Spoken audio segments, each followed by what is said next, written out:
Hello. We got September. The first update of September is now live. Well, it is live, but I'm updating. So if you updated before me, it's live. It's potentially live. Here's the patch notes. So what's the big thing with this update? Well, adventure mode for one. I'm more excited about. I like playing the game. It takes me about 4 or 5 hours to go through, start to finish, right? And adventure mode doesn't even bring my favorite zone. I like the swamp. I like it. It's my favorite. So I still have to do main game and go through Earth and ROM to get to the swamp. Anyways, it's fine. Who cares? Who cares? But the big thing that I'm excited for with this update is the rework and changes to all of the gear. They're allowing you to kind of make custom builds now, whereas previously it felt more like each gear set was meant to be rocked with a 3-piece set. Cool. Cool. All right, let's dive into it. Also have a link down in the description if you want to go through all of the notes. I'm not going to read everything. Again, they put out some pretty beefy notes. They don't put everything out like always, but they put out, compared to some of the other games out there where they're like, we added stuff. They put some effort into their notes. And then their developer comments are always gold. It's always fun to read what they say.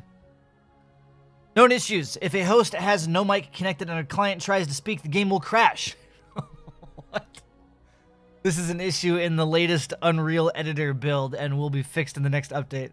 That's crazy. Alright. They added adventure mode. Basically, if you don't know what adventure mode, it's separate from main game and you can re-roll Earth, ROM, or Yeisha at any given time and just play in that zone over and over again. And your profile keeps whatever you get and it doesn't affect your story mode. Adventure mode. Good stuff, good stuff. Dozens of system optimizations and stability fixes. Lots of art tweaks, lighting passes. I'm curious. I like visuals. When they change and tweak stuff visually, it's awesome. It's one of my favorite things that they do in games. It's appealing. I don't know. Bug fixes right off the bat. I'm not going to go over them, but I'll leave them on screen if you want to pause the video and look at them. There'll also be, again, a link in the description, or you can go to the website and go to the news tab. Quality of life. Stamina no longer depletes when navigating through War 13. Really? I mean, cool. Cool. That's a funny change. That's so minute. I mean, sure. Sure, I can't believe people bitched that hard that they actually did that. That's funny. Changed delete character button to a hold. That's a little scary. Added additional analog did zone settings for the gamepads. Reduced the time it takes for input to become active and to be deactivated. I don't know what that is. We'll have to see. What, is there anything that you have to hold in the game? I can't think of it off the top of my head. Added inverse X option for aiming. Added a VoIP volume setting for PC. Nice. Added ability to disable subtitles in audio menu. Additional matchmaking. Optimizations. Dragon Hearts can be used at full health now. I didn't know they couldn't. Enemies. General. Reduced Nightmare Mode enemy health scaling from 300 to 250. What? Why? What? Alright. Alright. Majority vote, I guess. Wasteland Contaminator. Properly flagged as elite to allow Luminite drops. I don't know who that is. I don't know the names of any of the creatures. If they had a name above their life bar, I would know what they are. I go to the wiki and I'm like, how did people even know what these names are? Maybe in the code? I don't know. Nightmare. Fixed to allow clearing array for selecting players if a player is knocked down. Reduce Nightmare boss base health from 2 million to 1.5 million. God, just make the game easier. I feel like this is just going to be the nerfing of the game for the casuals. It is. It is. Every game does it. Drives me nuts.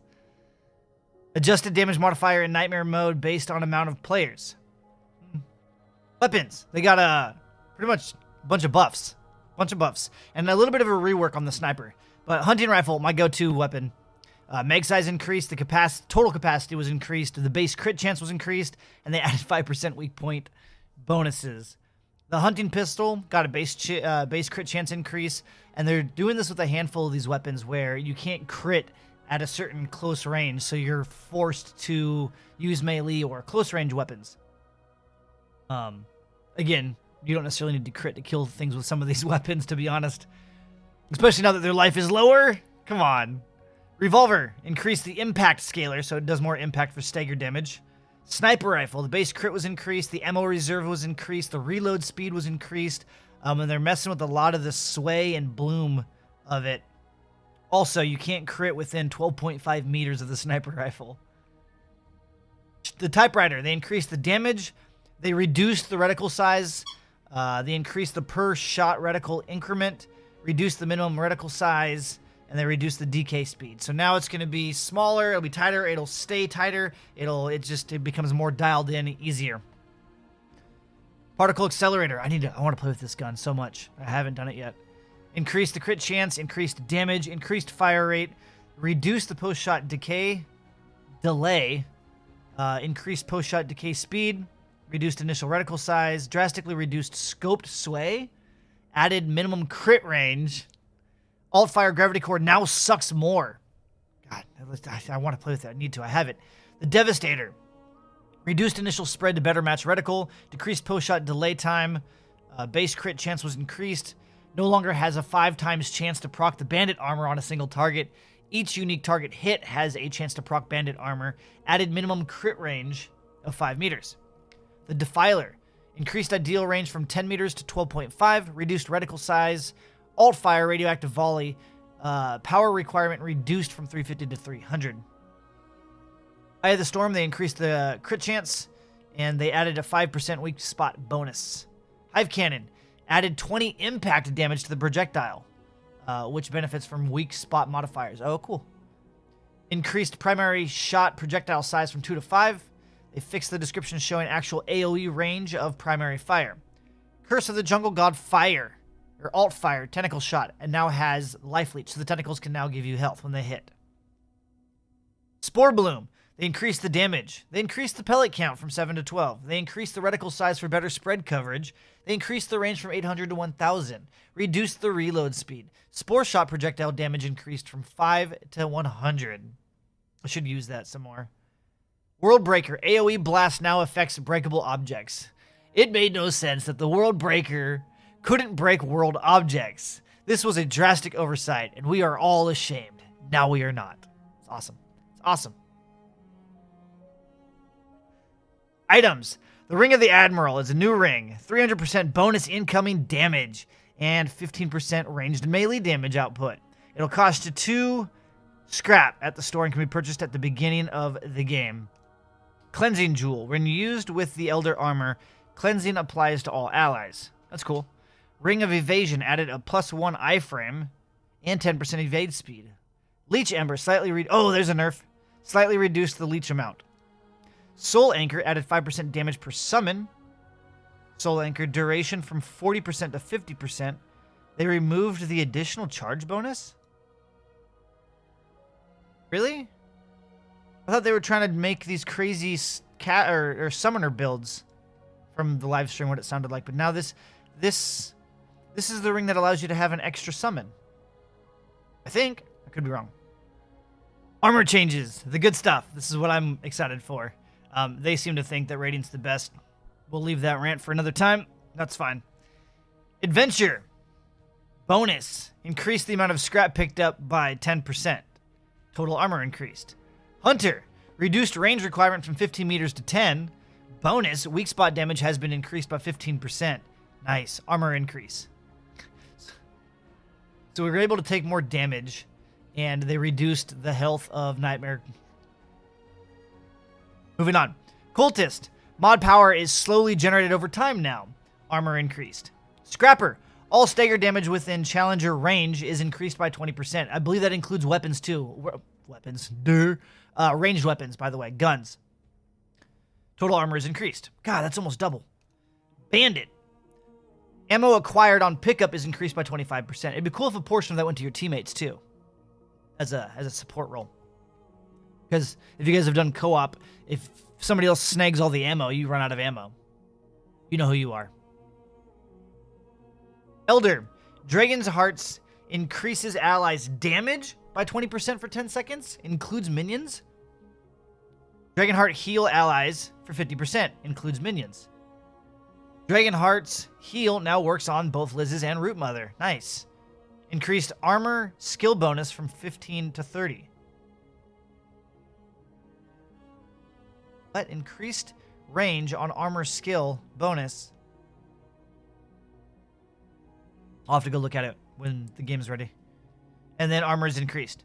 The Akari, the perfect dodge increases movement, Firing, melee, reload, evade speeds by 20% for 7 seconds. Bonus, perfect dodge increases all crit chance by 15% for 7 seconds. It used to be a guaranteed crit. Total armor is increased.